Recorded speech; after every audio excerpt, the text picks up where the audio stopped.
एक दिन सिद्धार्थ ने अपनी सारथी छंदक को नगर भ्रमण के लिए चलने को कहा। छंदक ने तत्काल राजकुमार के प्रिय घोड़े कंठक को तैयार किया। उस पर राजकुमार को सवार कराकर वह नगर भ्रमण के लिए चल पड़ा। राजा शुद्धोधन ने ऐसा प्रबंध कराया था कि राजकुमार को मार्ग में कोई करुणाजनक दृश्य दिखाई न दे, ताकि उसके मन में विरक्ति की भावना उत्पन्न न हो। जिस मार्ग से उन्हें जाना था उसे स्वच्छ करके सजाया गया था। उस मार्ग पर दोनों ओर सुंदर सुंदर लड़के लड़कियां खड़े थे। जब सिद्धार्थ उनके पास से गुजरते तो वे उन पर फूल बरसाते। कहीं दुख या कष्ट का नाम भी दिखाई नहीं दे रहा था। राजकुमार सिद्धार्थ भी उस समय प्रसन्न दिखाई दे रहा था। एकाएक उसकी दृष्टि कहीं दूर उठ गई। एक झुकी हुई कमर वाला वृद्ध व्यक्ति उसी की ओर चला आ रहा था। उसका मुंह झुर्रियों से भरा था, आंखें अंदर को ढंसी हुई थीं, हाथ पांव कांप रहे थे। वह लाठी का सहारा लेकर बड़ी मुश्किल से चल पा रहा था। जरा उधर देखो छंदक, सिद्धार्थ ने उस वृद्ध की ओर संकेत करके कहा, उस आदमी की ओर जिसकी कमर झुकी हुई है। मुझे बताओ कि उसे क्या हो गया है, वह इतना असुंदर क्यों है, वह ठीक से चल क्यों नहीं पा रहा।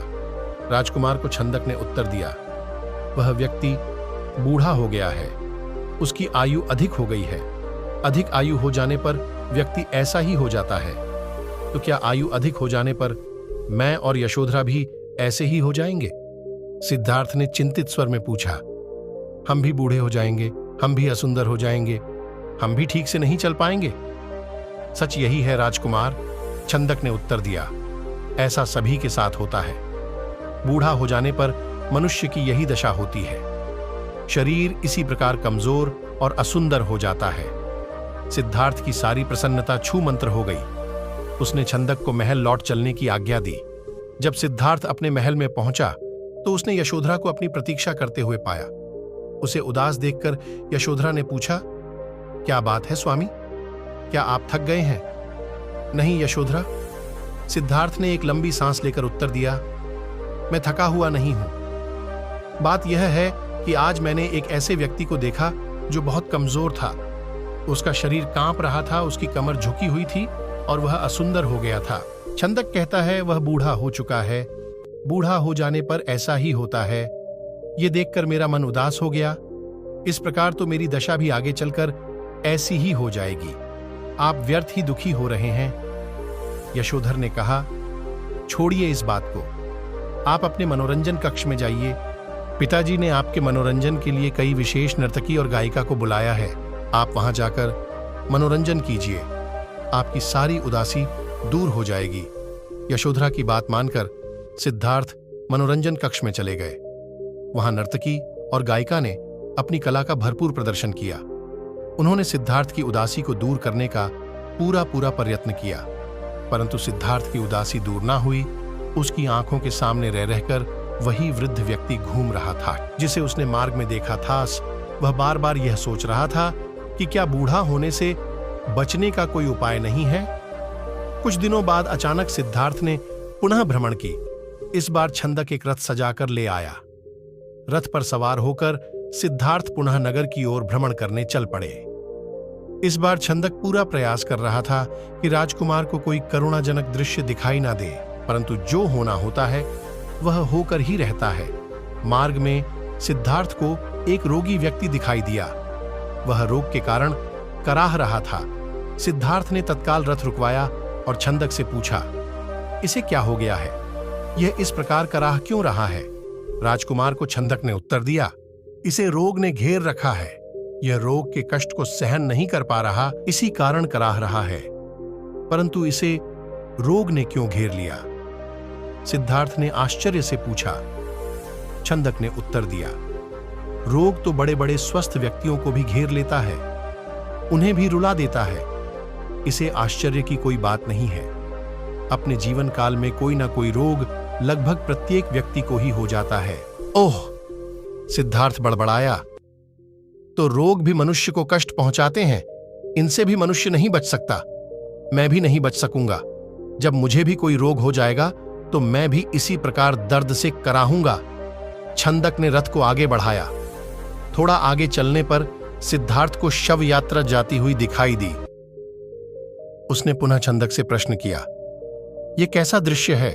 यह 4 व्यक्ति अपने कंधों पर किसे लेकर जा रहे हैं? इनके पीछे कुछ लोग रोते हुए क्यों जा रहे हैं? राजकुमार, छंदक ने उत्तर दिया, यह व्यक्ति मर गया है। ये चारों इसके संबंधी हैं। ये इसके शव को उठाकर श्मशान में ले जा रहे हैं। जो पीछे पीछे रोते हुए जा रहे हैं वह इसके कुटुंब के लोग हैं। शमशान में इस मृतक शरीर को जला दिया जाएगा। यह व्यक्ति मर क्यों गया? सिद्धार्थ ने अगला प्रश्न किया। छंदक ने कहा, मृत्यु इस संसार का अटल सत्य है। मृत्यु ने आज तक किसी को नहीं छोड़ा। कोई भी व्यक्ति किसी भी समय मर सकता है। यह सुनकर सिद्धार्थ का दिमाग घूम गया।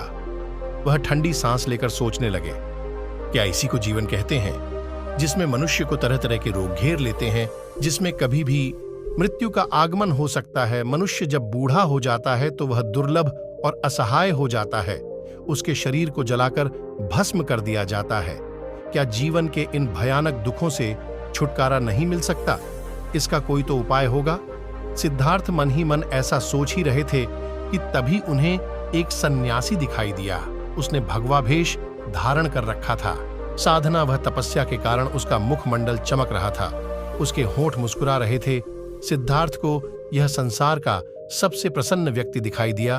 उन्होंने पूछा, छंदक, यह स्वस्थ और तेजस्वी व्यक्ति कौन है? यह एक सन्यासी है। छंदक ने उत्तर दिया, इसने संसार के सभी सुख त्याग रखे हैं। इसने संयम द्वारा अपनी इंद्रियों को वश में कर रखा है। यह अपने इष्ट की तपस्या साधना करता है, इसलिए यह स्वस्थ, निरोग तथा सुंदर है। तपस्या के कारण ही इसका मुख्य मंडल चमक रहा है। सिद्धार्थ को जैसे अपने सभी प्रश्नों के उत्तर मिल गए। वह एकाएक शांत हो गया। उसे सन्यासी के दर्शन मात्र से ही उसके मन का सारा क्लेश दूर हो गया। उसने मन ही मन सोचा, रोग, बुढ़ापा तथा जन्म मरण के कष्ट से छुटकारा पाने का उपाय संयम, त्याग तथा तपस्या है। जीवन का सार सत्य को खोज करना है। संसार के सभी सुख नकली हैं। मैं अब इन झूठे सुखों में नहीं फंसूंगा। मैं उस तेजस्वी सन्यासी की तरह बनूंगा। रथ अपने पूरे वेग से दौड़ता रहा और उससे भी अधिक वेग से दौड़ता रहा। सिद्धार्थ का मन, उसे बार बार उस सन्यासी का ध्यान आता था। उसने मन में विरक्ति की भावना बढ़ती ही जा रही थी। जब सिद्धार्थ राजमहल में लौटा तो उसे एक शुभ समाचार मिला। यशोधरा ने एक स्वस्थ व सुंदर पुत्र का जन्म दिया था। दासियों ने सिद्धार्थ को घेर लिया तथा उसे बधाइयां देने लगे। उन्हें यह आशा था कि सिद्धार्थ से पुरस्कार मिलेगा, परंतु सिद्धार्थ पर इस शुभ सूचना का कोई प्रभाव दिखाई ना दिया। चारों ओर हर्ष का सागर लहरा रहा था। पूरे राजमहल में बधाइयों के स्वर गूंज रहे थे। राजा शुद्धोधन व रानी प्रजावती तो प्रसन्नता से पागल हुए जा रहे थे। वे बधाई देने वालों को मुंह मांगा पुरस्कार दे रहे थे। कपिलवस्तु में नए राजकुमार के जन्म लेने की उपलक्ष्य में नाच गाने व उत्सव होने लगे, परंतु सिद्धार्थ को उनमें कोई रुचि न थी। वह उदास सा अपने भवन में घूम रहा था। उसके मन में संघर्ष चल रहा था। वह किसी भी उत्सव में सम्मिलित नहीं हुआ। अपने नवजात शिशु से मिलकर भी सिद्धार्थ को प्रसन्नता न हुई। राजा शुद्धोधन ने सिद्धार्थ को राजा बनाने की घोषणा की, परंतु इसका भी सिद्धार्थ पर कोई प्रभाव न पड़ा। कोई अज्ञात शक्ति उसे बार बार संसार के सभी सुखों को छोड़ने के लिए प्रेरित कर रही थी। उत्सुक मन सब कुछ त्याग कर शांति व सत्य की खोज करना चाहता था। एक रात आषाढ़ की पूर्णिमा का चंद्रमा पृथ्वी पर अपनी शीतल चांदनी बिखेर रहा था। राजभवन में यशोधरा अपने पुत्र को छाती से लिपटाए सुख की निद्रा सो रही थी। दासियां भी अपना कार्य समाप्त करके गहरी निद्रा का आनंद ले रही थीं। सिद्धार्थ अपने बिस्तर से एकाएक उठ खड़ा हुआ तथा भवन से बाहर चला गया। भवन से बाहर निकलकर वह सहसा ठिठका। उसके मन में एक बार यशोधरा और राहुल को देखने की इच्छा उत्पन्न हुई। वह वापस जाने के लिए मुड़ा, परंतु जिस प्रकार कोई सर्प अपनी केचाली को उतार कर फिर उसकी ओर नहीं देखता, वैसे ही सिद्धार्थ ने भी अपने मुंह को एक ही झटके से त्याग दिया। धीरे धीरे चलता हुआ सिद्धार्थ वहां जा पहुंचा जहां उसका सारथी छंदक सो रहा था। सिद्धार्थ ने उसे जगाया। छंदक ने चौंक कर अपनी आंखें खोली। उसके निकट खड़े कंठक घोड़े ने भी हिनहिनाकर सिद्धार्थ की ओर देखा। राजकुमार, छंदक ने नम्रता व आश्चर्य से कहा। आप और यहां, वह भी रात के इस समय, सब कुछ ठीक तो है ना? छंदक को सिद्धार्थ ने आदेश दिया, तुरंत रथ तैयार करो, मैं इसी समय राजभवन से बाहर जाना चाहता हूं। छंदक ने ध्यानपूर्वक सिद्धार्थ की ओर देखा। वह कुछ पूछना चाहता था, परंतु पूछने का साहस न कर सका। रथ को तैयार करके वह सिद्धार्थ के निकट ले आया। सिद्धार्थ रथ पर सवार हुए तथा छंदक को नगर से बाहर वन की ओर चलने के लिए कहा। चारों ओर गहरा अंधकार तथा सन्नाटा छाया हुआ था। जंगली जीव जंतुओं की आवाज कभी कभी उस सन्नाटे को भंग कर देती तो वातावरण बहुत डरावना हो जाता। घने जंगल के निकट सिद्धार्थ ने छंदक को रथ रोकने का आदेश दिया। रथ रुकते ही सिद्धार्थ नीचे उतर आया। सामने ही अनुमा नदी अपने पूरे वेग से बह रही थी। उस समय वह अनुप्रिया नामक स्थान के निकट खड़े थे। सिद्धार्थ ने अपनी राजसी वेशभूषा उतार दी, साथ ही उसने एक एक करके अपने आभूषण भी उतार दिए। अपने वस्त्र व आभूषण उसने छंदक को दे दिया तथा लौट जाने का आदेश दिया। छंदक सिद्धार्थ के पैरों में गिरकर फूट फूट कर रो पड़ा। वह हाथ जोड़कर कहने लगा, ये आप क्या कर रहे हैं राजकुमार? जब आपके माताजी व पिताजी को आपके सन्यासी बन जाने की बात का पता चलेगा तो उन पर दुखों का पहाड़ टूट पड़ेगा। रानी, यशोधरा पर क्या बीतेगी? आप अपना निर्णय बदल दीजिए, मेरे साथ राजमहल लौट चलिए। नहीं छंदक, सिद्धार्थ ने अपने सुंदर व सुगंधित बालों को कटार से काटते हुए कहा, मैं अब नहीं लौटूंगा। मैं सोच विचार करके ही यह निर्णय लिया है। मैं सत्य व ज्ञान का मार्ग खोजना चाहता हूं। मैं संसार के कल्याण के लिए ऐसा मार्ग खोजना चाहता हूं जिससे मानव शांति पा सके। तुम आंसू पोंछ लो और राजभवन लौट जाओ। छंदक को सिद्धार्थ की आज्ञा का पालन करना पड़ा। उसने सिद्धार्थ के चरण स्पर्श किए, उनके कीमती वस्त्र व आभूषणों को रथ में रखा तथा वापस कपिलवस्तु की ओर चल पड़ा। जिस समय छंदक राजभवन में लौटा, सुबह का प्रकाश चारों ओर फैल चुका था। राजा शुद्धोधन बाग में भ्रमण कर रहे थे।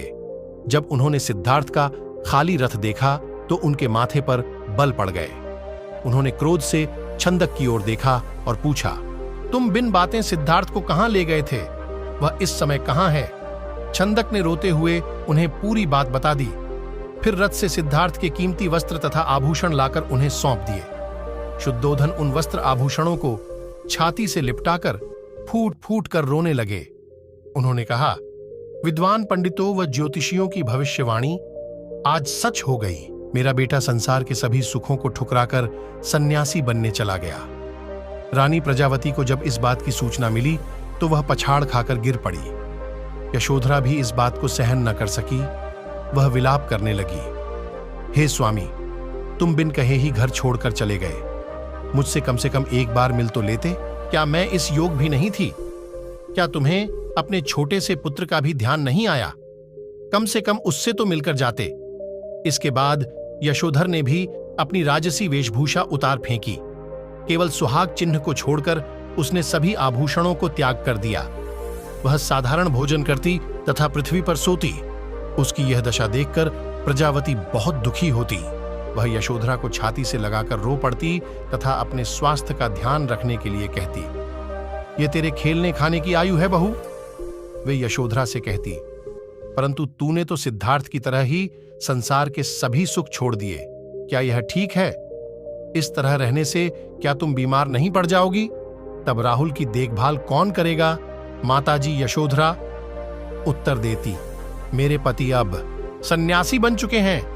वे पृथ्वी पर शयन करेंगे तथा जंगली फूलों फलों का भोजन करेंगे।